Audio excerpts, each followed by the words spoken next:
Guys, today's video ay isi-share ko sa inyo kung paano mag-upload sa KineMaster ng inyong mga videos.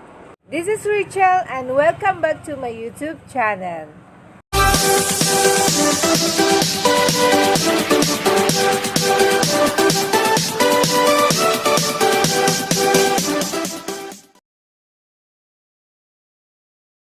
So, pagka-click natin ng KineMaster app guys, mapupunta tayo dito. And then, i-click lang natin yung Create New. Pagka gagawa tayo ng ating bagong video. So, i-click natin. And then, pipili tayo dito 16.9 ratio or 9.16. So, ang pipiliin natin ay 16-19 ratio. Tapos, click natin yung next. Isang tips lang guys, para sa pag-video niyo or sa pagkuha niyo ng videos, kailangan naka-landscape yung mga phone na gagamitin niyo. Para mas maganda yung coverage niya. Kasi pagka halimbawa, eto, nakaganito siya, ang lalabas dun sa screen ay ganito din, tapos nasa gitna, tapos yung nasa gilid ay black na siya, naka-color black. So, mas maganda yung nakaganito siya, naka-landscape. Para mas presentable yung videos nyo na lalabas sa mga YouTube channel nyo. And then, i-click na natin yung next. And then, i-click natin yung media, tapos mapupunta tayo dito. So, pipili na tayo dito guys ng mga videos or pictures na gusto nating i-upload. Okay, so for example lang guys, pipili ako dito ng isang video.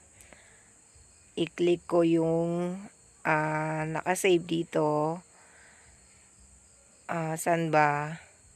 Eto. Tapos, i-add natin. So, mapupunta na siya dyan. Tapos, pipili tayo ng iba pa. Scroll natin yung na-upload natin or yung picture na napili natin.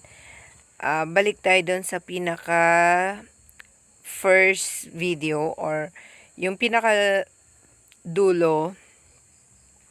Balik tayo para ma-edit natin ng tama. So, halimbawa guys, kung gusto nyong mag-cut sa mga videos nyo, may option din dyan kung paano mag-cut. Example, ito. So, i-click natin yung mismong video. So, ayan yung lalabas. So, hahanapin natin kung saan natin gusto i-cut yung video. So, example dito. Ayan. So, i-click natin yung mismong video. Ayan. So, may naka-yellow line sa gilid. Tapos, yung may parang scissor dyan or gunting sa taas. Yan yung pindutin nyo para mag-cut. So, may option dyan.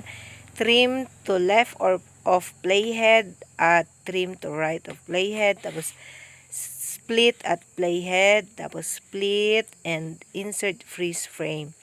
So, ang pipiliin natin ay trim to left of playhead. So, ayan. So, nawala yung pinakaunang video. Ayan. So, yan yung natitira. So, kung gusto mo pa i-cut, ganun lang din yung gagawin.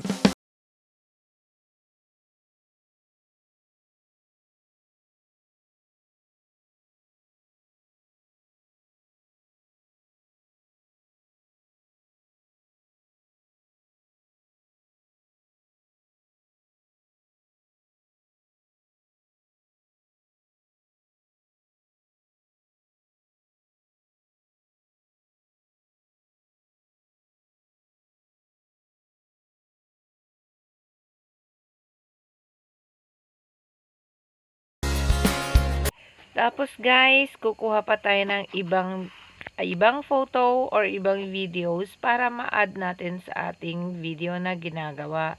So, pipili tayo ulit dito. So, punta sa downloads. Ayan. Click lang natin yung lahat ng mga gusto natin diyang i-add.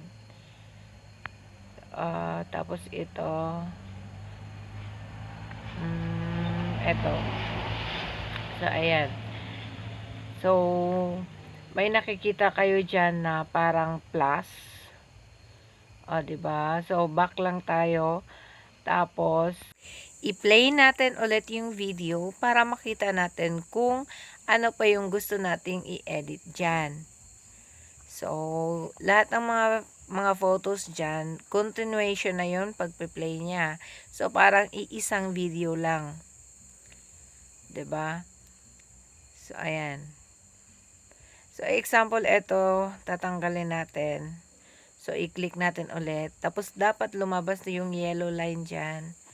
Ayan. Tapos, i-cut natin ulit. So, scissor. Tapos, trim. So, dito, i-cut din natin.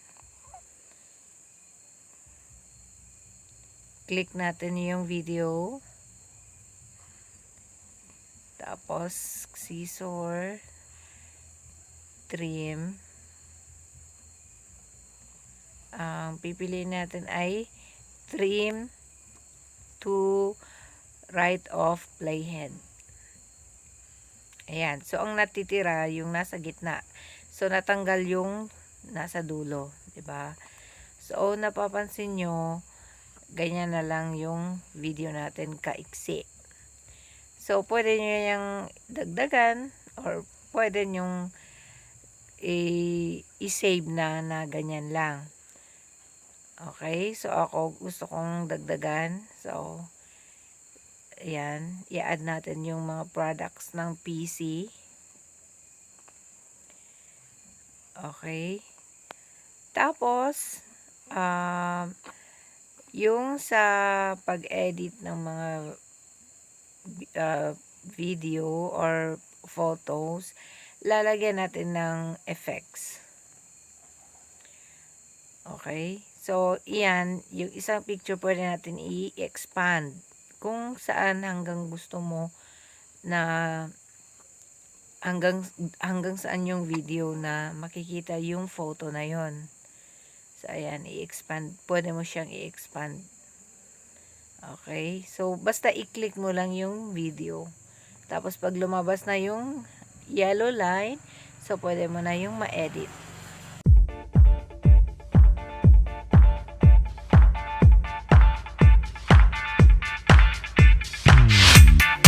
Dito naman tayo guys sa pagli-layer. So, pipindutin natin yung layer. Tapos, yan yung lalabas. So, pipili tayo dyan. So, lalagyan natin ng text. So, pipindutin natin yung letter T. I-type natin personal collection. Tapos, i-click na natin yung okay. Pagka okay na yung gusto mong i-type dyan. Tapos, i-click lang natin yung arrow dyan para ma-expand siya or para lumaki yung yan. Pwede mo siyang ma-adjust. I-click natin yung letter A dyan sa taas para pumili ng gusto mong front. Ayan. Scroll mo lang yan up and down para pumili kung saan yung gusto mong text style. Pagka okay na, so i-click mo lang yung check dyan sa taas. Okay. So, ayan. Okay na yan siya. Tapos, papalitan natin yan ng color. So, i-click natin yung parang square dyan sa right side para mag-change ng kulay. I-click natin. So, pipili tayo dito. So, papalitan natin ng blue. Ay, pangit. So, palitan natin ng red. Okay. So, okay na yan. Hindi. Papalitan natin ng color yellow. Ayan. Para mas maliwanag at mas mababasa natin yung text dyan. So, i-move natin. Ayan. Pagka okay na, so i-click natin yung check sa taas. Click natin. Okay. Okay, pagkatapos mong ma-edit lahat, so, i-review mo na yung video na ginawa mo. So, babalikan mo yun lahat. Yan. Tapos, kung gusto mong mag-add, ayan, mag-add tayo ng music. So, lalabas dyan. I-click mo yung audio. Okay, tapos pipili tayo. For example, saan ba dito?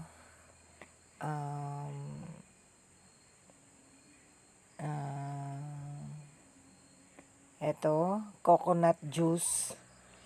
Click natin yung plus sign. So, ayan. Nag-add na siya. So, i-play natin. Click natin yung play sign. Ayan. So, kayo nang bahala kung ano yung gusto nyong background. Okay.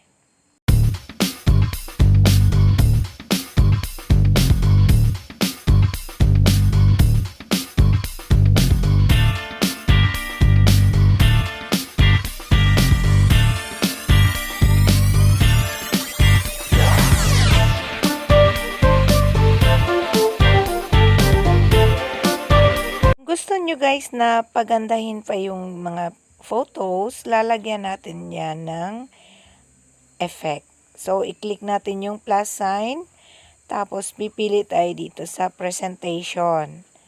So, may mga option dyan, cover, double split, split, slide, stripe, wipe, uncover, tapos wipe. So, ako pipiliin ko yung spin. So, ayun. Ganon yung effect niya. So, spin, umiikot siya yung photo. O, diba? Tapos, next, ilagay natin yung presentation. Clockwise. Ayan.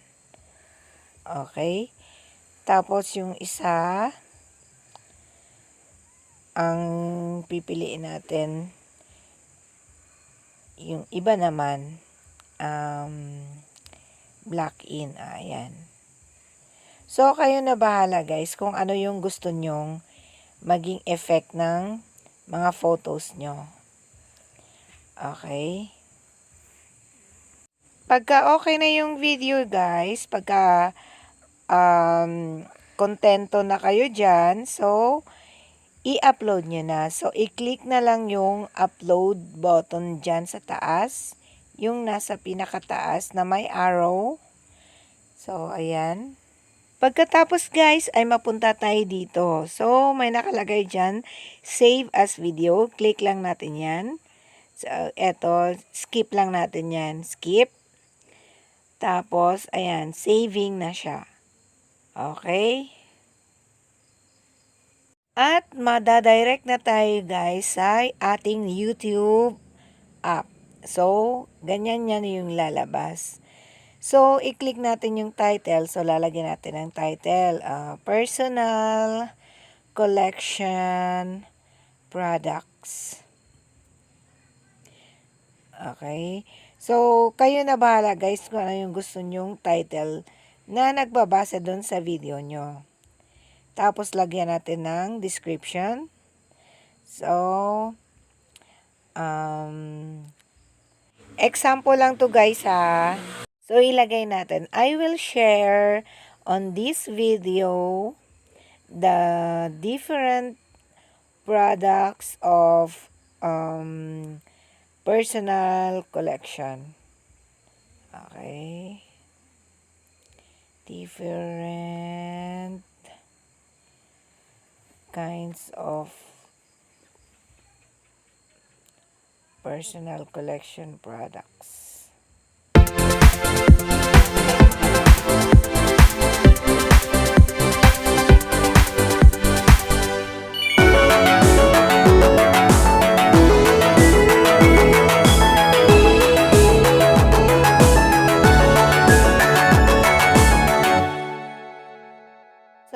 Okay, pagka okay na yung description natin, click natin yung public.